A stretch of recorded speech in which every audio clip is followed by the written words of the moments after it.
دوران کئی بار سامنے آ چکی ہے کہ سورہ قیامہ اور سورۃ الدہر یہ آپس میں ایک جوڑے کی حیثیت رکھتی ہیں، چنانچہ ان کے مضامین میں مشابہت بھی ہے، دونوں کا عمود ایک ہے، بہت سے مضامین مشترک ہیں، اور بعض مضامین ایسے ہیں کہ جن کو ہم یہ کہہ سکتے ہیں کہ وہ کمپلیمنٹری ہیں، وہ مل کر ایک مضمون کو مکمل کرتے ہیں۔ یہی در حقیقت نسبت زوجیت ہے کہ زوجین جو ہوتے ہیں وہ دونوں در حقیقت کسی مقصد کی تکمیل کرتے ہیں۔ تو یہ جو صورتیں جوڑوں کی شکل میں ہیں ان میں یہی نسبتیں آپ کو نظر آئیں گی۔ بعض پہلو مشابہت کے ہوں گے، ان میں مشترک مضامین ہوں گے، بعض اعتبارات سے محسوس ہوگا کہ جیسے تصویر کا ایک رخ ایک صورت میں آ گیا ہے اور اسی تصویر کا دوسرا رخ دوسری صورت میں ہے، یا ایک مضمون ایک درجے میں پہلی صورت میں مکمل ہوا ہے اور دوسرے درجے میں اس کی تکمیل دوسری صورت میں ہو گئی ہے۔ چنانچہ یہ تو آپ کو معلوم ہے کہ سورہ قیامہ کا تو عمود ہے بعث بعد الموت کا اثبات، اور اس پر جو بھی شکوک وارد کیے جاتے تھے ان کا انکار اور ان کے خلاف انسان کے مشاہدے سے بھی استدلال اور ایک اذعانی انداز میں خطابی انداز میں ان کا رد، یہی عمود ہے سورہ دہر کا بھی۔ البتہ جیسے جیسے ہم آگے چلیں گے تو میں جو مشابہتیں ہیں یا جس اعتبار سے ریسیپروکل نسبت ہے یا کمپلیمنٹری جو نسبت ہے اس کو میں بیان کروں گا۔ یہ بات بھی میں عرض کر چکا ہوں کہ قرآن مجید کی صورتوں کے بعض جوڑوں میں ایک اضافی شے یہ نظر آتی ہے کہ جوڑے کے پہلے فرد کے مضامین کا جو اختتام ہوتا ہے جس آیت پر، تقریباً اسی مضمون کے ساتھ اگلی صورت جو ہے وہ شروع ہو جاتی ہے، گویا کہ وہ دونوں جیسے ریل کے دو ڈبے آپس میں جوڑ دیے جاتے ہیں اس طرح آپس میں انٹرلاکڈ ہو جاتے ہیں۔ جیسے سورہ بنی اسرائیل ختم ہوئی تو آخری آیت ہے وَقُلِ الْحَمْدُ لِلَّهِ الَّذِي لَمْ يَتَّخِذْ وَلَدًا الی آخر الآیہ، کہو کہ کل شکر کل حمد کل ثنا اللہ کے لیے۔ اور سورہ کہف شروع ہوئی تو اسی حکم پر گویا کہ تعمیل ہو رہا ہے، اس کی ہو رہی ہے امتثال امر، الحمد للہ الذی انزل علی عبدہ الکتاب ولم یجعل لہ عوجا۔ بالکل وہی نسبت ہے سورہ قیامہ میں اور سورہ دہر میں۔ سورہ قیامہ کے آخر میں آپ کو یاد ہے کہ اشارہ کیا گیا تھا انسان کا جو ارتقاء ہوتا ہے جنین کی حیثیت سے، کہ اس کا آغاز ہوا ایک بوند سے، گندے پانی کی بوند جس کا ذکر بھی کرنا انسان پسند نہیں کرتا، وہاں سے اللہ نے انسان کی تخلیق کی ہے، اسی سے زوجین بنا دیے ہیں، اسی کے اندر اعلیٰ ترین صلاحیتیں ودیت کر دی ہیں۔ تو یہ اس کی خلاقی کا ایک ثبوت ہے، اس کی قدرت کا، اور یہ وہ ہے کہ جس کا کوئی شخص انکار نہیں کر سکتا۔ یہ عام انسانی مشاہدات کی بات ہے۔ باقی یہ کہ اس سے پہلے تخلیق کے جو مراحل ہیں، اس پوری کائنات کی تخلیق، پھر یہ کہ عناصر کے جو اس کے بعد ان میں جو حیات کا ظہور ہوا، زندگی کا آغاز ہوا، پھر زندگی نے کون کون سے ارتقائی مراحل طے کیے، یہ چیزیں تو وہ ہیں کہ جو عام انسان کے مشاہدے میں پہلے نہیں تھی، آج بھی ہمارے مشاہدے میں نہیں ہے۔ اس کے بارے میں ہمارا علم کچھ آگے بڑھ گیا ہے اور کچھ نہ کچھ اپنے مشاہدات سے نتیجے اخذ کر کے سائنس کی معلومات کے ذریعے سے ہم نے نظریات جو ہیں وہ بنا لیے ہیں، لیکن یہ کہ یہ مشاہدہ جو ہے یہ تو ہمیشہ سے انسان کا مشاہدہ ہے کہ یہ تخلیق جو ہوتی ہے اس کا آغاز وہی ایک نطفہ ہے، اس نطفے ہی سے یہ سب کچھ جو ہے تخلیق پا رہا ہے۔ تو اس سے اندازہ کرو اللہ تعالیٰ کی خلاقی کا۔ الیس ذالک بقادر علی ان یحیی الموتى، کیا وہ ہستی اس پر قادر نہ ہوگی کہ وہ مردہ کو زندہ کر سکے؟ اب اسی مضمون سے یہ سورہ مبارکہ شروع ہو رہی ہے۔ هل اتى على الانسان حين من الدهر لم يكن شيئا مذكورا، کیا آیا انسان پر زمانے میں کوئی وقت کہ نہیں تھا وہ کوئی شے قابل ذکر۔ اس آیہ مبارکہ میں ایک تو یہ کہ لفظ حل جو ہے، کلمہ حل، یہ استفہام کے لیے ہوتا ہے۔ اس کو عام طور پر مفسرین نے یوں اس کی وضاحت کی ہے کہ یہاں یہ استفہام کے لیے نہیں ہے بلکہ حل کا مفہوم قد ہے۔ قد اتی علی الانسان حین من الدہر لم یکن شیئا مذکورا، یقیناً انسان پر زمانے میں ایک وقت ایسا بھی آیا تھا کہ نہیں تھا وہ کوئی شے قابل ذکر۔ البتہ اس پر پھر بحثیں کی گئی ہیں تو اس میں زیادہ اختلاف کی بات نہیں ہے۔ اصل میں استفہام کی مختلف شکلیں ہیں۔ کبھی تو استفہام ہوتا ہے واقعتاً کسی بات کو سمجھنے کے لیے۔ استفہام استفعال ہے فہم سے، فہم حاصل کرنا، کوئی چیز مجھے معلوم نہ ہو اور میں کسی سے سوال کروں، یہ استفہام ہے، سادہ استفہام۔ علم حاصل کرنا چاہتا ہے انسان، کوئی معلومات جو ہے اس میں اضافہ کرنا چاہتا ہے، کوئی شے اسے معلوم نہیں ہے اس کے بارے میں دریافت کر رہا ہے۔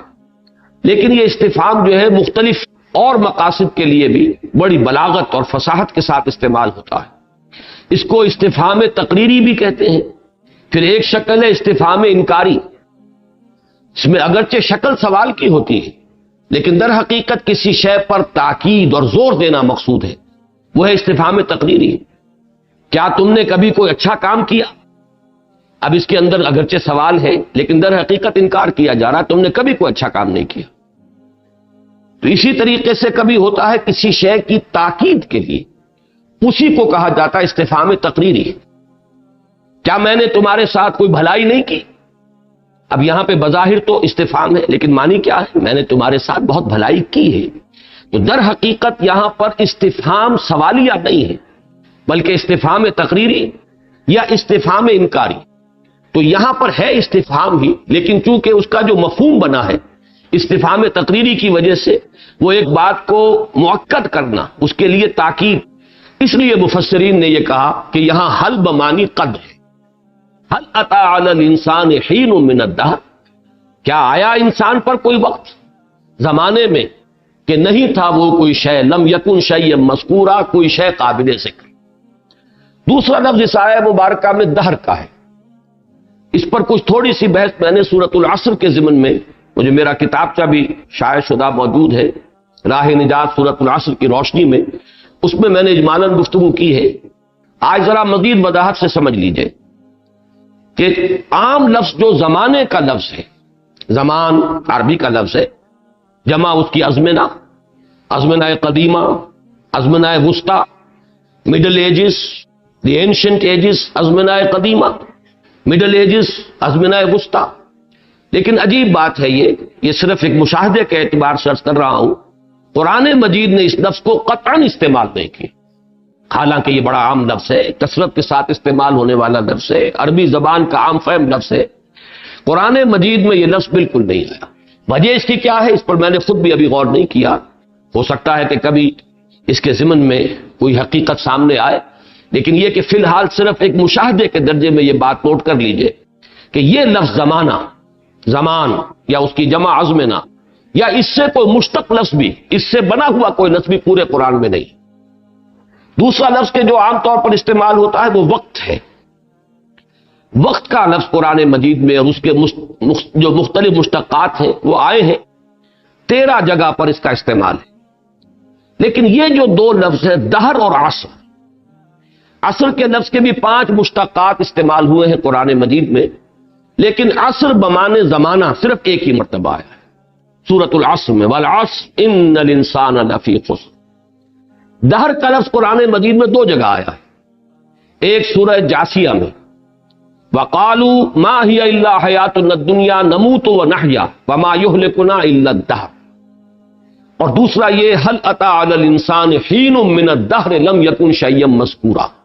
تو یہ جو 2 الفاظ ہیں ان کا اگر تقابل کیا جائے تو بہت اہم حقیقت سامنے آتی ہے، اور جدید فلسفے کے حوالے سے بھی بہت بنیادی بات ہے کہ فلسفے میں جب زمانے پر بحث ہوتی ہے، حقیقت زمان، زمان و مکان کی حقیقت، یہ فلسفے کے بڑے مشکل موضوعات میں سے ہے۔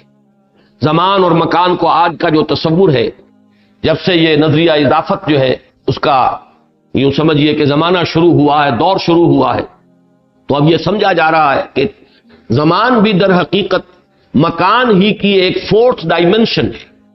جیسے سپیس کا ہمارا تصور ہے، یہ کمرہ ہے، ہال ہے، لمبائی ہے، چوڑائی ہے، اونچائی ہے، یا اگر کہیں یہ گڑھا ہو تو اس کی گہرائی ہو جائے گی، بہرحال 3 ڈائمنشنز، طول، عرض اور اس کے بعد اونچائی یا گہرائی۔ لیکن یہ کہ زمانہ جو ہے، time, it's the 4th dimension of space, یہ اگرچہ ناقابل تصور ہے، ہم اس کا تصور نہیں کر سکتے، لیکن یہ کہ نظریہ اضافت نے انسان کو وہاں تک پہنچایا ہے۔ اور ایک تصور جو ہے فلسفے میں وہ یہ ہے کہ ایک زمان ہے زمان مطلق، ایبسولوٹ ٹائم یا پیور ڈیوریشن، اس میں کہیں گزرنے کا تصور نہیں ہے، اس میں حال ماضی مستقبل کی تقسیم نہیں ہے، اس میں مرور نہیں ہے گزرنا۔ اور ایک ہے زمانہ کہ جس میں مرور ہے، یہ زمانہ، یہ وقت کہ جو گزر رہا ہے۔ قرآن مجید میں یہ جو دو لفظ آئے ہیں، ان میں سورۃ العصر میں لفظ استعمال ہوا عصر، اور اس کا مفہوم ہے تیزی سے گزرنے والا زمانہ، اس لیے کہ اس سے جو لفظ اور مشتق ہوتے ہیں ان کے اندر تیزی سے گزرنے کا مفہوم موجود ہے۔ اعصار کہتے ہیں بہت تیز چلنے والی آندھی، بڑا طوفان، جھکڑ، وہ اعصار ہے۔ اسی طریقے سے وقت عصر وہ ہے دن کا، جبکہ اب دن تیزی سے ختم ہو رہا ہے، سورج گویا کہ اب ڈھل رہا ہے، غروب ہوا چاہتا ہے، اور اس وقت ایک تیزی آ جاتی تھی۔ آج کل تو آپ کو معلوم ہے رات بہت دیر میں ہوتی ہے، لیکن جبکہ ابھی یہ بجلی وغیرہ کا ابھی ایجاد نہیں ہوئی تھی، اس وقت یہ ہے کہ جیسے ہی اندھیرا چھا جاتا تھا اور چھانے کے قریب ہوتا تھا وقت غروب، تو پھر تیزی ہوتی تھی کہ ہر شخص کی کوشش ہوتی تھی کہ جلد از جلد اپنی منزل پر پہنچے، جلدی سے اپنے کام سے فراغت کرے، دکاندار بھی اپنی دکان کو جو ہے وہ بڑھائے اور اپنے گھر پہنچے۔ تو یہ جو ہے لفظ عصر کے اندر تیزی اور اس کے اندر ایک ہلچل، گزرنے کا ایک کیفیت، تو عصر ہے زمان مسلسل، وہ زمانہ کہ جس میں گزرنے کی کیفیت پائی جاتی ہے۔ جبکہ دہر جو ہے، دہر میں زمانے کی وسعت، زمانے کا پھیلاؤ، بلکہ واقعہ یہ ہے کہ لفظ دہر میں ابھی جو میں نے اشارہ کیا تھا کہ ٹائم اینڈ سپیس کمپلیکس، یہ جو ایک وحدت بن جاتی ہے، آرگینک ہول، دہر کے لفظ پر جب ہم غور کرتے ہیں تو معلوم ہوتا ہے کہ بالکل یہ جدید تصور جو ہے ٹائم اینڈ سپیس کمپلیکس کا، یہ اس لفظ دہر کے اندر مضمر ہے۔ اس لیے کہ ابھی آپ نے دیکھا سورہ جاسیہ میں جب یہ لفظ آیا ہے تو فرمایا گیا وَقَالُوا مَا هِيَ إِلَّا حَيَاتُنَا الدُّنْيَا نَمُوتُ وَنَحْيَا وَمَا يُهْلِكُنَا إِلَّا الدَّهْرُ، انہوں نے یہ کہا، یہ لفظ جو ہے دہر، اس کے حوالے سے یوں سمجھ لیجئے کہ دہریت کا جو پورا فلسفہ ہے وہ قرآن مجید نے اس آیت میں بیان کر دیا ہے۔ اگرچہ جو زمانہ ہے قرآن کے نزول کا، اس وقت ایسے لوگ بہت کم تھے، بہت شاذ تھے کہ جو نہ خدا کو مانتے ہو نہ آخرت کو مانتے ہو، کوئی بالا تر ہستی جو ہمارے لیے زندگی اور موت کا اصل فیصلہ کرنے والی ہے، اس کا کوئی تصور ان کو حاصل نہیں تھا، ہر شے کا انکار۔ لیکن یہ کہ آج کے زمانے میں تو بہت سے انسان جو ہے وہ اس نظریے کے حامل ہیں۔ قرآن مجید نے اس دور میں اگر کوئی شاذ بھی تھے، کوئی اگر مائکروسکوپک مائنورٹی میں تھے، ان کے نظریے کو بھی بیان کر دیا ہے، تاکہ آئندہ کے زمانے میں جو لوگ چاہے کثرت سے ہو جائیں اس نقطۂ نظر کے، ان کی ہدایت و رہنمائی کا سامان بھی قرآن میں آ جائے۔ تو در حقیقت یہ ان کے نظریے کی وضاحت کی جا رہی ہے، ترجمانی کی جا رہی ہے۔ وقالو، اور انہوں نے یہ کہا، وہ یہ کہتے ہیں ما ہی الا حیاتنا الدنیا، نہیں ہے کوئی ہماری اس دنیا کی زندگی کے سوا کوئی اور زندگی، بس یہی زندگی ہے۔ نموت و نحیا، ہم خود ہی مرتے ہیں خود ہی جیتے ہیں، کوئی مارنے والا، کوئی جلانے والا، کوئی زندہ رکھنے والا۔ آپ نے دیکھا ہوگا قرآن مجید بار بار کہتا ہے یحیی و یمیت، وہ تمہیں زندہ رکھتا ہے، وہ مارتا ہے۔ یہ ہے اللہ پر ایمان۔ لیکن یہ کہ اگر اللہ کو کوئی نہیں مانے گا تو خود جیتے ہیں خود مرتے ہیں۔ لیکن یہ کہ چونکہ کوئی شخص مرنا نہیں چاہتا، لہذا جو دوسری بات ہے نموتو، اس پر اشکال خود ذہن میں آ جائے گا کہ اگر واقعتاً ہمارا ہی اختیار ہو تو کون چاہے گا کہ اسے موت آئے؟ لہذا نحیا کی نسبت جو ہے نسبت فاعلی، وہ تو اپنی طرف اس پہ کوئی اشکال نہیں آئے گا، لیکن نموتوں کی نسبت فاعلی اپنی طرف کرنا، یہ چونکہ بظاہر مناسب نظر نہیں آ رہا، لہذا اس کے بعد ان کا قول مزید یہ ہے وَمَا يُهْلِكُنَا إِلَّا الدَّهْرُ، ہمیں ہلاک کرنے والی شے سوائے اس دہر کے اور کچھ نہیں۔ اب دہر میں یہاں پر زمانہ کہہ لیجئے، گردش فلک کہہ لیجئے، گردش افلاک کہہ، جو چاہے کہیں، لیکن یہ کہ یہاں پر لفظ دہر جو ہے وہ اپنی اس کیفیت کے ساتھ سامنے آیا ہے، وہ وسعت اور پھیلاؤ کہ جس میں ٹائم اینڈ سپیس یہ ایک وحدت بن جاتے ہیں۔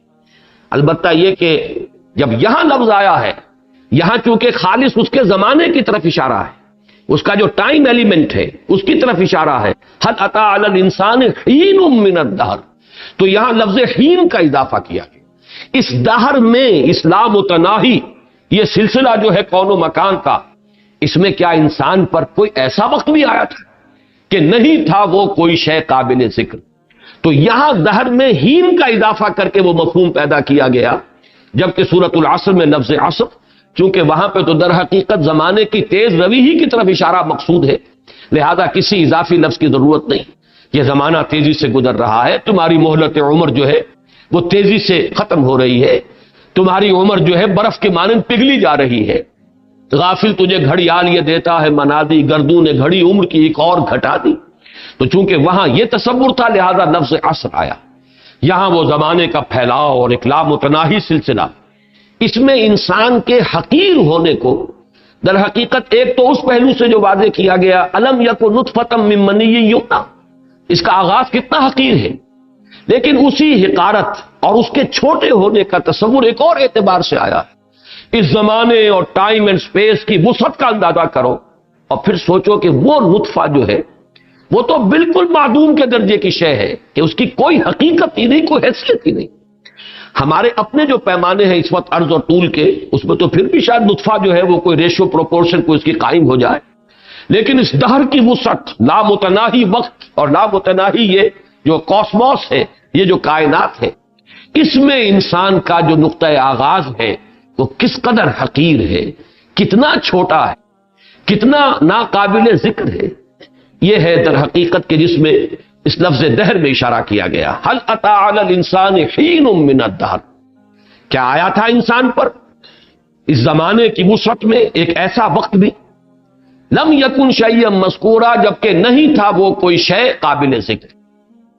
یہاں شیئا مذکورا کے مفہوم میں مختلف مفسرین نے اپنے اپنے ذوق کے مطابق مختلف باتیں کہی۔ بعض حضرات نے اس سے مراد لیا ہے کہ یہ اس وقت کا ذکر ہے جبکہ انسان عدم محض میں تھا، اس کا کوئی وجود تھا ہی نہیں، یعنی اگر کوئی وجود ہو تو اس کا ذکر کیا جائے، چونکہ اس کا ذکر ہو ہی نہیں سکتا تھا اس لیے کہ وہ موجود ہی نہیں تھا۔ بعض نے پھر اس کا ذکر کیا ہے کہ جیسے عناصر ہے، کائنات کی تخلیق ہے، پھر اس کے بعد حیات کا ارتقاء ہوا ہے، وہ کیڑا، بہت چھوٹا سا کیڑا جو کہیں کیچڑ کے اندر چل رہا تھا، حیات کا مبدا تو وہ ہے، وہاں سے حیات کا آغاز ہوا ہے، تو بعض حضرات نے اس کی طرف اشارہ کیا ہے۔ لیکن میں یہ سمجھتا ہوں کہ نظم کلام کو بھی دیکھیے، اور ایک دوسری بڑی اہم بات کہ یہ جوڑے ہونے کی نسبت کے اعتبار سے ہمیں بڑی رہنمائی ملتی ہے کہ سورہ قیامہ میں جو فرمایا گیا الم یکن نطفۃ من منی یمنی، اس سے پہلے کے کسی دور کا اور اس سے پہلے کے کسی مرحلہ تخلیق کا کوئی ذکر نہیں۔ ایحسب الانسان ان یترک سدی، الم یکن نطفۃ من منی یمنی، تو اسی کے ساتھ مناسبت رکھتے ہوئے یہاں محسوس ہوتا ہے کہ در حقیقت اس سے مراد وہی نطفہ ہے، اس کا مذکور نہ ہونا اس اعتبار سے کہ بڑی حقیر ہے۔ جیسا کہ میں نے ابتدا میں عرض کیا، انسان، اس کا مہذب انسان، شائستہ انسان، اس کا ذکر کرنا بھی پسند نہیں کرتا۔ لم یکن شیئا مذکورا، نہیں تھا وہ کوئی قابل ذکر شے۔ در حقیقت اسی کی شرح آ رہی ہے اگلی آیت میں، انا خلقنا الانسان من نطفۃ امشاج۔ اب یہاں آپ دیکھیں گے کہ سورہ قیامہ سے ایک قدم آگے بڑھ گیا اس مضمون میں، وہاں صرف نطفے کا ذکر تھا، الم یکن نطفۃ من منی یمنی۔ منی کے لفظ کا اطلاق ظاہر بات ہے کہ ماء الرجل پر ہوتا ہے، مرد کا جو پانی ہے اس پر اس کا اطلاق ہوتا ہے، اور وہاں لفظ آیا تھا نطفہ، ایک بوند۔ اور جیسا کہ آپ کو معلوم ہے کہ یہ بات تو انسان کو بہت قدیم زمانے سے معلوم ہے کہ جو بھی ریپروڈکشن ہے اور جو اولاد ہوتی ہے اس میں سب سے اہم جو ہے فیکٹر اور عامل وہ یہی ہے، لہذا وہاں سے بات شروع کی گئی۔ لیکن اس سے آگے صورت کے اندر نطفۃ امشاج، مخلوط نطفہ، ملا جلا نطفہ، یہ مشیج کہتے ہیں ملی جلی شے کو، مشاجہ یمشجو، کسی شے میں کسی چیز کو ملا دینا، اور ابشاج اگرچہ یہ اس کی جمع ہے مشیج کی، لیکن یہ ان الفاظ میں سے ہے جو جمع ہونے کے باوجود واحد کی صفت کے طور پر استعمال ہو جاتا ہے۔ عام قاعدہ تو یہ ہے کہ موصوف اگر واحد ہے صفت بھی واحد آنی چاہیے، موصوف جمع ہے صفت بھی جمع ہوگی، موصوف اگر مذکر ہے صفت بھی مذکر صورت میں آئے گی، موصوف اگر مؤنث ہے صفت بھی مؤنث آئے گی۔ لیکن بعض الفاظ ایسے ہیں کہ جو اگرچہ جمع ہے لیکن واحد کی صفت کے طور پر آ جاتے ہیں، انہی میں سے امشاج بھی۔ تو انا خلقنا الانسان من نطفۃ امشاج، یہ جیسا کہ میں نے عرض کیا اب اس علم جنین میں ایک قدم آگے بڑھا ہے۔ 18ویں صدی سے پہلے انسان کو معلوم نہیں تھا، وہ نطفے کو جانتا تھا، منی کو جانتا تھا، ماء الرجل اس سے واقف تھا کہ یہیں سے کوئی آغاز ہوتا ہے، جو بھی رحم مادر کے اندر بچے کی تخلیق اور استقرار حمل ہوتا ہے یہیں سے ہوتا ہے، یہ تو معلوم تھا۔ 18ویں صدی تک یہ معلوم نہیں تھا انسان کو کہ یہ نطفہ مل جل کر بنتا ہے، وہ نطفۃ الانثی بھی ہے، بیضۃ الانثی، اور نطفۃ الرجل بھی ہے، باپ کا بھی ایک حصہ ہے اور ماں کا بھی ایک حصہ ہے، چاہے وہ ایک ہی سیل ہے ماں کی طرف سے بھی اور ایک ہی سیل ہے، ایک ہی خلیہ ہے والد کی طرف سے بھی، لیکن یہ کہ بہرحال ان دونوں کے امتزاج سے، ان کے ملنے سے اور ان کے کروموزومز جو ہے آپس میں فیوز ہو جاتے ہیں، مل کر ایک وحدت کی شکل اختیار کرتے ہیں، تب در حقیقت وہ تخلیق کا عمل جو ہے رحم مادر میں جنین کی تخلیق اس کا آغاز ہوتا ہے۔ تو یہاں پر گویا کہ قرآن مجید نے 7ویں صدی ہے یہ عیسوی، جس میں کہ نطفۃ امشاج، اس میں تفصیل سے پچھلی مرتبہ میں گفتگو کر چکا ہوں کہ واقعتاً یہ تو چیزیں وہ ہیں کہ جن سے سائنسدانوں کی آنکھیں کھل گئیں۔ میں پچھلی مرتبہ ذکر کرنا بھول گیا مورس بوکائی کا، جو فرینچ سرجن تھے، وہ چونکہ سرجن ہیں لہذا انہوں نے تو اور بہت سی چیزوں پر بھی توجہ کی ہے، اس میں یقیناً ان چیزوں کا بھی ذکر انہوں نے کیا ہے، اور انہوں نے اللہ نے توفیق بھی دی انہیں کہ وہ ایمان لے آیا، وہ مسلمان ہیں۔ انہوں نے وہ کتاب لکھی اور تقابلی مطالعہ کیا بائبل، تورات اور قرآن کا، اور سائنس کے حوالوں کو جب دیکھا تو وہ اس نتیجے پر پہنچے کہ قرآن مجید کا کوئی حوالہ آج تک غلط ثابت نہیں ہوا، لیکن یہ کہ تورات اور انجیل کے بہت سے حوالے جو ہے وہ غلط ثابت ہو چکے ہیں، اور اس میں بھی جیسا کہ میں نے عرض کیا اس سے کوئی سوء ظن تورات اور انجیل سے آپ کے ذہن میں پیدا نہیں ہونا چاہیے۔ اصل تورات، اصل انجیل وہ تو اللہ ہی کا کلام تھے، ان میں کسی غلطی کا امکان نہیں، لیکن چونکہ وہ محفوظ نہیں رہی، تورات گم ہو گئی تھی نبوکدنضر کے حملے کے بعد، اصل تورات گم ہو گئی، وہ الواح اب کہیں نہیں ہے جن پر تورات اصلی لکھی ہوئی تھی، اس کے بعد کہیں 150 برس کے بعد یادداشت سے مرتب کی گئی ہے، اس میں انسانی ذہن اس میں داخل ہو گیا، وہ جو بھی انسان کے تصورات اس وقت تھے وہ غیر شعوری طور پر، غیر ارادی طور پر اس میں داخل ہو گئے۔ ظاہر بات ہے کہ وہ تو سائنس کے ارتقاء کے نتیجے میں ثابت ہو ہی جانا تھا کہ وہ چیزیں غلط ہیں۔ قرآن مجید کی یہ محفوظیت ہے اصل میں، جس کا کہ ذمہ اللہ تعالیٰ نے خود لیا، انا نحن نزلنا الذکر وانا لہ لحافظون، اور جیسا کہ ہم پڑھ چکے سورہ قیامہ میں ان علینا جمعہ وقرآن، ہمارے ذمہ ہے۔ اس اعتبار سے قرآن مجید چونکہ محفوظ ہے، جو کلام اللہ ہے، اب اس کے کسی بات کو سمجھنے میں ہم سے کوتاہی ہو سکتی ہے کہ ہمارا علم ابھی وہاں تک نہ پہنچاؤ، جیسے جیسے علم اور آگے بڑھے گا وہ باتیں اور جو ہے مزید واضح ہو جائیں گی، جو آیات میں نے پچھلی مرتبہ آپ کو بتائیں، سنوریہم آیاتنا فی الآفاق وفی انفسہم حتی یتبین لہم انہ الحق، ان قریب ہم انہیں اور اپنی نشانیاں دکھائیں گے، آفاق میں بھی انفس میں بھی، یہاں تک کہ یہ شے ان پر بالکل مبرہن ہو جائے گی، واضح ہو جائے گی، ثابت ہو جائے گی کہ قرآن حق ہے، سراسر حق ہے۔ اس اعتبار سے مورس بکائی کی وہ کتاب جو ہے دی قرآن، دی بائبل اینڈ سائنس، میں سمجھتا ہوں کہ وہ بہت اہم لینڈ مارک ہے اس آیہ مبارکہ کے حوالے سے۔ لیکن یہ کہ یہ جو میں نے پچھلی مرتبہ تفصیل سے عرض کیا تھا، کیتھ ایل مور جو ٹورنٹو کی یونیورسٹی میں اناٹمی کے پروفیسر ہے، ہیڈ آف دی ڈپارٹمنٹ ہے، ان کا چونکہ خاص مضمون ایمبریولوجی ہے، علم الجنین ہی کے وہ اصل میں سب سے بڑے ماہر ہیں، اسی پر ان کی ٹیکسٹ بکس ہیں کہ جو پوری دنیا میں بڑی سٹینڈرڈ ٹیکسٹ بکس مانی جاتی ہیں۔ اس اعتبار سے انہوں نے زیادہ توجہ کی ہے، اور یہ علم جنین کے حوالوں سے جو باتیں سامنے آئی ہیں اس میں اس نے اعتراف کیا ہے کہ واقعہ یہ ہے، وہی بات جو مورس بکائی نے کہی ہے کہ تورات اور انجیل کے مقابلے میں قرآن مجید بہت صحیح ہے، اور سائنس کے جتنے بھی اکتشافات ہوئے ہیں وہ مطابق ثابت ہو رہے ہیں قرآن کے۔ البتہ یہ اللہ کی طرف سے ہوتا ہے، اللہ کی دین ہے، یہ توفیق اللہ کی طرف سے نہ ہو، اللہ اگر توفیق نہ دے انسان کے بس کی بات نہیں۔ کیتھ ایل مور سے جب کہا گیا کہ کیا آپ مسلمان ہو جائیں گے تو اس نے کہا نہیں، میں عیسائی رہنے میں خوش ہوں، مطمئن ہوں۔ مورس بکائی ایمان لے آئے، حقیقت منکشف ہوئی، ایمان لے آئے، اللہ کی توفیق ہوتی ہے اس میں در حقیقت انسان کا جو ہے اپنا فیصلہ بھی ہے، لیکن یہ کہ ان فیصلوں کا جس چیز کے اوپر دار و مدار ہوتا ہے وہ بہت سی چیزیں انسان کو خود محسوس نہیں ہوتی ہیں، اس کے تحت شعور میں کام کر رہی ہوتی ہیں، لیکن اللہ تعالیٰ ان تمام چیزوں کا جاننے والا ہے، لہذا وہ دیتے ہیں بعد ظرف قضا خار دیکھ کر، توفیق دیتے بھی ہیں تو کسی انسان کی جو اصل باطنی کیفیت ہے، اس کی جو اصل نیت ہے، اس کی جو اصل نفسیاتی جو اس کی کیفیت ہے، اس کے اعتبار سے اللہ تعالیٰ یا توفیق ارزانی فرماتے ہیں یا یہ کہ توفیق سلب کر لیتے ہیں، جس کو خذلان کہا جاتا ہے، خذلان الہی۔ اللہ تعالیٰ کسی سے توفیق کو سلب کر لیتا ہے، لیکن ظاہر بات ہے کہ وہ کسی کے ساتھ ظلم نہیں کرتا، وہ اس کی ان باطنی کیفیات کی بنیاد پر اپنے اس علم کامل کی اساس پر فیصلہ کرتا ہے۔ بہرحال وہ کیت المور اتنی زیادہ حقائق کے اعتراف کے باوجود ایمان سے تاحال محروم ہے۔ دعا کیجئے کہ اللہ تعالیٰ انہیں اس کی توفیق دے۔ بہرحال یہ میں نے حوالہ دیا آپ کو کہ 18ویں صدی تک انسان کو یہ معلوم نہیں تھا کہ اس نطفے کا معاملہ جو ہے وہ ماں اور باپ دونوں کی طرف سے اور پھر اس کا امتزاج، اور یہ لفظ قرآن مجید کا اب ظاہر بات ہے کہ جس طرح آج کھل کر سامنے آیا ہے، ہمارے قدیم جو مفسرین ہیں بہرحال وہ مجبور تھے، ان کے علم میں یہ بات نہیں تھی، تو اب انہوں نے کچھ اور تعبیر کی کہ انسان کے وجود میں بہت سی خلتیں ہیں، بہت سے عناصر ہیں، بہت سے عناصر سے ہمارا جسم جو ہے وہ بنا ہوا ہے، ان تمام عناصر کا مجموعہ ہے جو گویا کہ ایک خلاصے کی شکل میں اس ماء الرجل کی شکل میں انسان کے جسم سے خارج ہوتا ہے۔ تو مخلوط ہونے کا یہ تصور ان کے سامنے آ سکا، اس سے زیادہ جو کہ ابھی نہ مائکروسکوپ ایجاد ہوئی نہ وہ انسان کا علم جو ہے وہ اس سطح تک پہنچا، لہذا یہ ترجمہ تو مل جائے گا آپ کو کہ وہ ہے مخلوط، لیکن مخلوط کے معنی کیا ہے، مخلوط سے مراد کیا ہے؟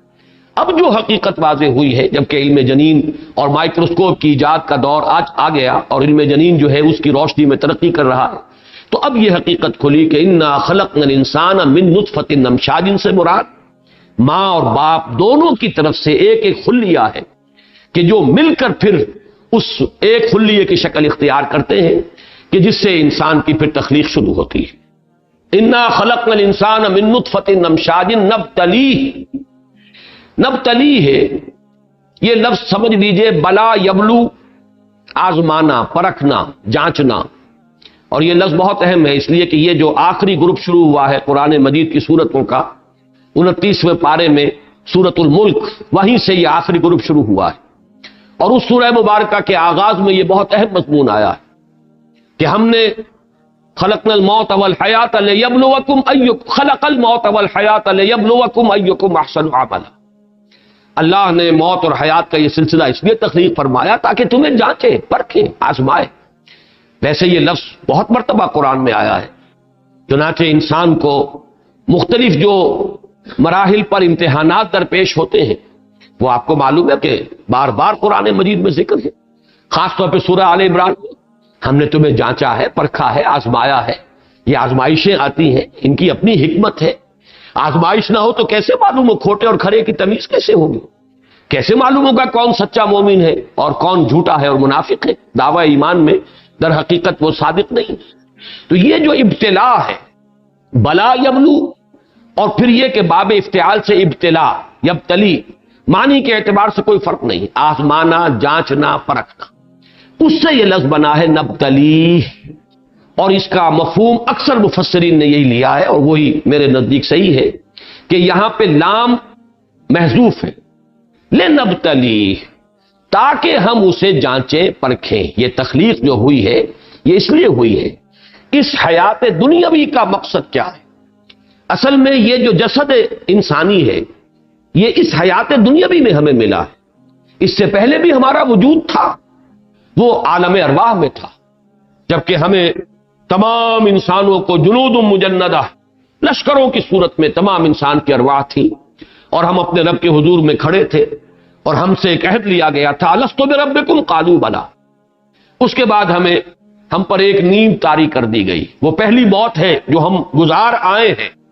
اس کے بعد اب اس عالم عناصر جو ہے اس میں ہمارا وجود ہوا ہے اور اس میں ہمیں جسم دیا گیا، روح وہی چلی آ رہی ہے، لیکن وہ روح جو ہے اب ایک جسم کے ساتھ، یا یوں کہیے کہ روح کو جسم عطا کیا گیا، اس کے ذریعے سے وہ خیر یا شر کمائے گی، اس کے ذریعے سے وہ اپنا بھلا یا برا کرے گی، اس لیے کہ یہ آلہ ہے، گویا کہ یہ برکب ہے، راکب وہ روح ہے۔ لیکن یہ کہ اس کے لیے در حقیقت اصل علت کیا ہے، کیوں بنایا؟ کیونکہ تخلیق کا لفظ آتا ہی اس کے لیے، عالم خلق وہ عالم امر ہے، روح کے لیے کبھی لفظ تخلیق نہیں آئے گا۔ عالم امر جو ہے وہاں تو در حقیقت کن فیکونی شان ہوتی ہے، اس میں کوئی وقت نہیں لگتا۔ انما امرہ، اللہ کا حکم تو ایسا ہے، اللہ کا امر تو یہ ہے اذا اراد شیئا فانما یقول له کن فیکون، وہ کہتا کن اور وہ ہو جاتی ہے. جبکہ عالم خلق میں یہ چیزیں میں نے بارہا بیان کی ہیں. حقیقت انسان کے موضوع پر اب میری تحریر بھی موجود ہے، اگرچہ وہ کتابی شکل میں نہیں آ سکی، کہ عالم خلق اور عالم امر یہ دو عالم ہیں. الا لہ الخلق والامر. عالم امر میں وقت ہے ہی نہیں. وہ وقت جو ہے یوں سمجھیے کہ ابھی ٹائم اینڈ سپیس کا جو کمپلیکس ہے وہ ابھی اس بند کلی کے مانند تھا کہ جس میں یہ چیزیں جدا نہیں ہوئی تھی. وہ عالم امر ہے. عالم ارواح جو ہے در حقیقت عالم امر ہے، اس میں وقت نہیں ہے، کن فیکونی شان ہے اس کی. لیکن عالم خلق میں وقت لگتا ہے. اس پوری کائنات کے لیے جب لفظ تخلیق آیا ہے فی ستۃ ایام، خلقنا السماوات والارض فی ستۃ ایام، ہم نے پیدا کیا آسمانوں کو اور زمین کو اور جو کچھ اس کے مابین ہے. بعض جگہ پر اس کا بھی تذکرہ ہے، بعض جگہ نہیں ہے. 6 دنوں میں بار بار آیا ہے. اور 6 دن ظاہر بات ہے کہ یہ ہمارے دن نہیں ہے، یہ تو 6 ملینمز ہو سکتے ہیں، بڑے طویل وقت ہو سکتا ہے. اس لیے کہ اللہ کا دن قرآن مجید میں 10,000 سال کا بھی آیا ہے، 50,000 سال کا بھی آیا. اور یہ بھی ظاہر بات ہے کثرت کے لیے صرف استعارہ ہے، ورنہ اللہ کا دن اس پوری کائنات کے دن کا ہم تصور نہیں کر سکتے. ہمارا تصور تو ہماری اپنی زمین کی ایک جو اپنی محوری گردش ہے اس کے ساتھ ہمارا دن ہے. آگے یہ کہ چاند کا دن کچھ اور ہوگا، اور پھر یہ کہ اور جو کرے دور ہیں اور زیادہ بڑے ہیں ان کا دن کچھ اور ہوگا. پھر پورے نظام شمسی کا ایک دن کچھ اور ہوگا. اس کے بعد گیلیکسیز کا دن اپنا ہوگا جس میں اس کی کوئی ایک دوری حرکت مکمل ہوتی ہو. اس اعتبار سے غور کیجئے تو یہ سینکڑوں اور ہزاروں کی بات نہیں، لاکھوں اور کروڑوں کی بات آ جائے گی. اور وہ جو ملینمز کی بات کی جاتی ہے سائنس میں کہ یہ تو ادوار ہے کہ جو millions and billions of years کے اوپر مشتمل ہے. تو 6 دن جو ہے 6 ادوار تو یقیناً ہے، لیکن ان کو ہم اپنے دنوں پر قیاس نہیں کر سکتے. بہرحال اس وقت یہ کرنا تھا کہ خلق کا لفظ جہاں بھی آئے گا اس میں وقت کا جو ہے عنصر موجود ہو. 6 دنوں میں بنایا. تخلیق ہو رہی ہے رحم مادر میں، 9 مہینے میں اس کی تکمیل ہو رہی ہے. گٹھلی سے درخت بنتا ہے، وقت لگے گا اسے. لیکن یہ کہ عالم امر میں وقت نام کی کوئی شے ہے ہی نہیں، وہ ایلیمنٹ ہے ہی نہیں. وہاں تو جو بھی کچھ ہے وہ کن فیکونی شان کے ساتھ. اسی لیے جو لوگ جن پر کچھ زیادہ غلبہ ہو جاتا ہے ایک خاص طرز فکر کا، میں اس کا نام نہیں لینا چاہتا، وہ جو روح اور روحانیت کے دشمن ہو جاتے ہیں وہ عالم ارواح کی باتوں کو بالکل سمجھ نہیں پاتے. یہ کیسے ہو سکتا ہے؟ روح انسانی آنے واحد میں یہاں سے وہاں تک پہنچ جائے، اور وہ پہنچ سکتی ہے. جیسے ملائکہ وہ بھی ارواح ہے، روح القدس وہ تو روح ہے، اس کے لیے عرش معلیٰ سے اس زمین تک آنے میں وقت نہیں لگتا جبرائیل کو علیہ الصلوۃ والسلام. اس لیے کہ وقت کا ایلیمنٹ عالم ارواح کے لیے ہے ہی نہیں. اسی طرح روح انسانی کے لیے کوئی وقت نہیں ہے. یہ جسد انسانی ہے جس کے لیے وقت کی ضرورت ہے، اور اس کا بہرحال ایک جگہ سے دوسری جگہ منتقل ہونا اس کے اندر کوئی وقت لگے گا. اس میں تغیرات جو ہیں وقت کے ساتھ وابستہ ہیں. لیکن روح انسانی کا کوئی تعلق وقت کے ساتھ نہیں، وہ بالکل انڈیپینڈنٹ آف ٹائم. اس اعتبار سے ان چیزوں کو عالم امر اور عالم خلق کو جدا جدا سمجھنا بہت ضروری ہے. یہاں لفظ خلق ہے، انا خلقنا الانسان من نطفۃ امشاج، یہ تخلیق جو ہو رہی ہے جسم انسانی کی. اور یہ جیسا کہ حدیث میں آتا ہے جس کے بارے میں پچھلی مرتبہ میں تفصیل سے عرض کر چکا ہوں کہ ایک حدیث سے تو ایسا محسوس ہوتا ہے کہ 120 دن کے بعد روح جو ہے وہ پھونکی جاتی ہے، اور ایک حدیث سے معلوم ہوا کہ 40 دن کے بعد وہ بات 42 دن کے بعد ہو جاتی. تعین کے ساتھ لفظ 42 آیا.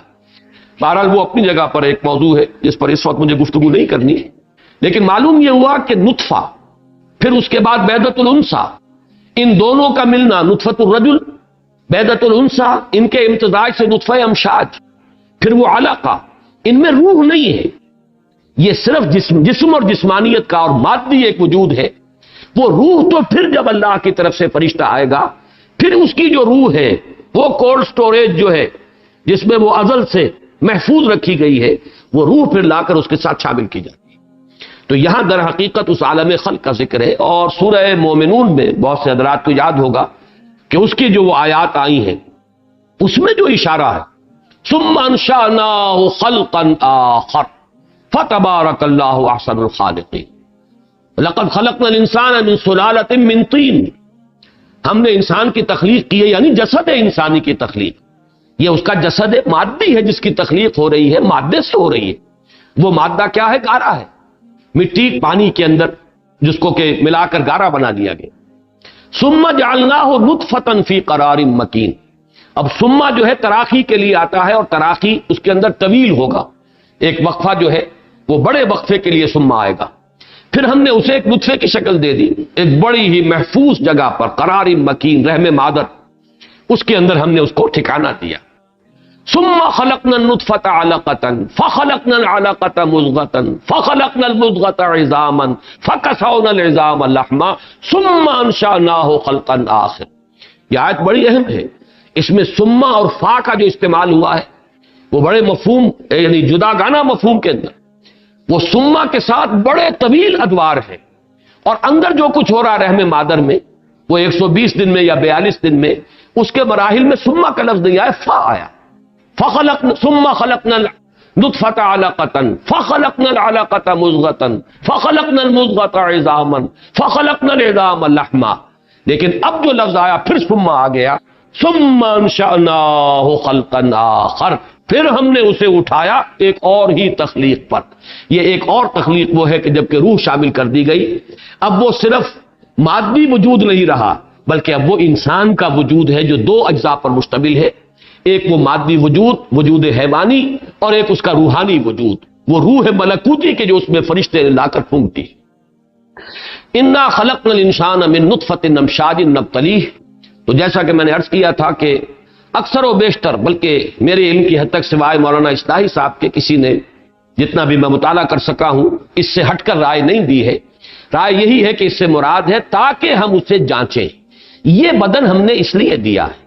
یہ در حقیقت جیسے یہ دنیا عالم امتحان ہے، اسی طرح یہ جسم جو ہے یہ آلہ امتحان ہے. اسی سے کرو گے جو کرو گے، خیر کماؤ گے اس سے کماؤ گے، اپنا برا کرو گے اس سے کرو گے.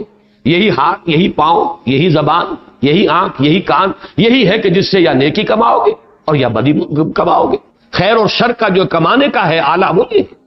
تو یہ عالم دنیا، دنیاوی زندگی، یہ ہے عالم امتحان ہماری زندگی کا، کہ جو بہت مسلسل ہے.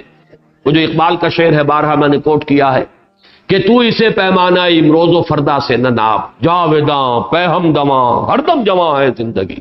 کہاں ازل سے ہم چلے آ رہے ہیں. جب ہم نے عہد کیا تھا لست بربکم قالوا بلا، اس کے بعد جو ہے ایک موت ہم گزار آئے ہیں، پھر ہماری آنکھ کھلی ہے اس میں.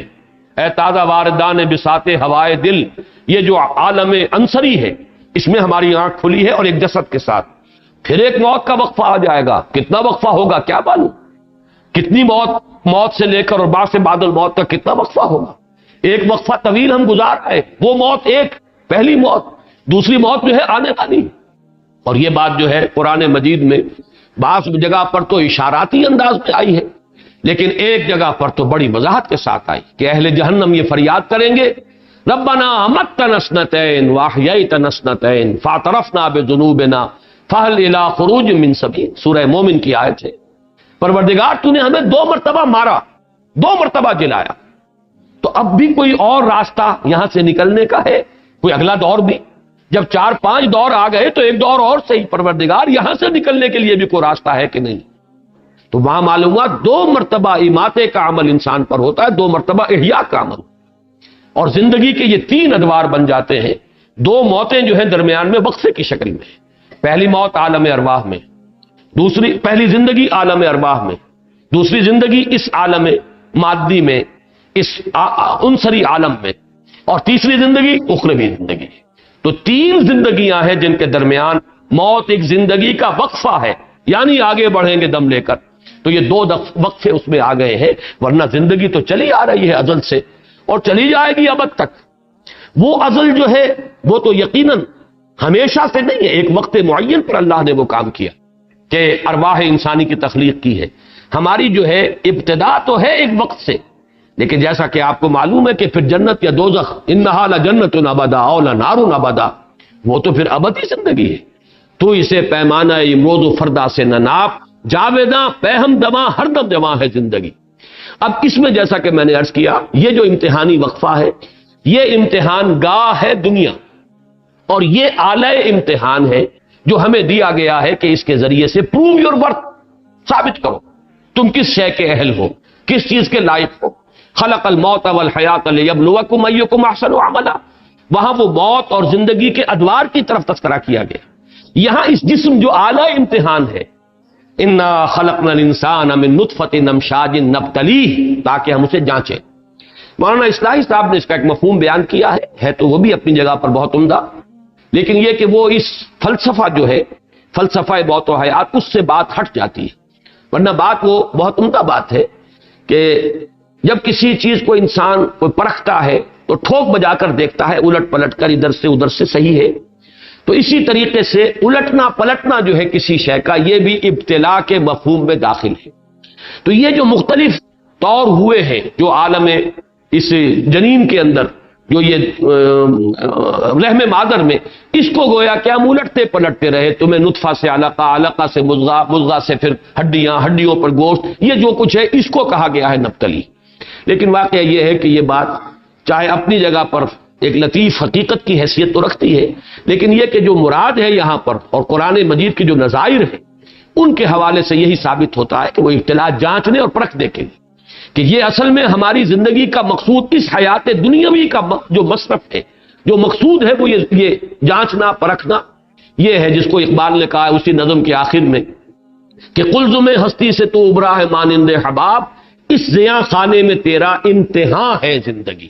تو یہ ہے در حقیقت درمیانی جو یہ وقفہ ہے ہماری زندگی کا، یہ دور امتحان ہے. فَجَعَلْنَاهُ سَمِيعًا بَصِيرًا، پس ہم نے بنایا اس کو سمیع اور بصیر، سننے والا اور دیکھنے والا. اب یہ دو الفاظ جو ہیں اصل میں کنائے کے طور پر آئے. سماعت اور بصارت یہ ہمارے جو حواس ظاہری ہیں ان میں سے اہم ترین دو حواس ہیں، دیکھنا، سننا.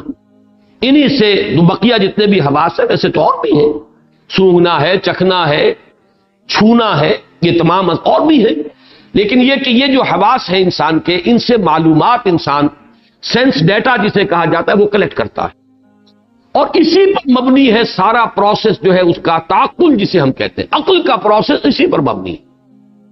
اب یہ بھی وہ ایک باریک بحث ہے جس کو بارہا میں نے بیان کیا ہے کہ عقلیں بھی انسان میں دو ہیں، عقل حیوانی، عقل روحانی. عقل روحانی کا تعلق قلب سے ہے، قلوب یعقلون بہا، عقل سے بھی، عقل کا تعقل کا پروسیس قلب سے بھی متعلق ہے، لیکن قلب در حقیقت مسکن ہے روح کا. تو ایک روح کی عقل ہے، روحانی عقل ہے، ایک حیوانی عقل ہے، اس کا تعلق ہے یہ جو اس صندوق کے اندر، کھوپڑی کے صندوق کے اندر جو ایک بہت بڑا کمپیوٹر ہے، بہت ہی ایڈوانس کمپیوٹر، بہت سمجھیے کہ ہائیلی اسپیشلائزڈ، ہائیلی ڈیولپ. آج کا وہ کمپیوٹر بہت بڑے بڑے بن رہے ہیں، یہ چھوٹا بہت ہے، اللہ کا بنایا ہوا ہے، لیکن ہے صرف کمپیوٹر.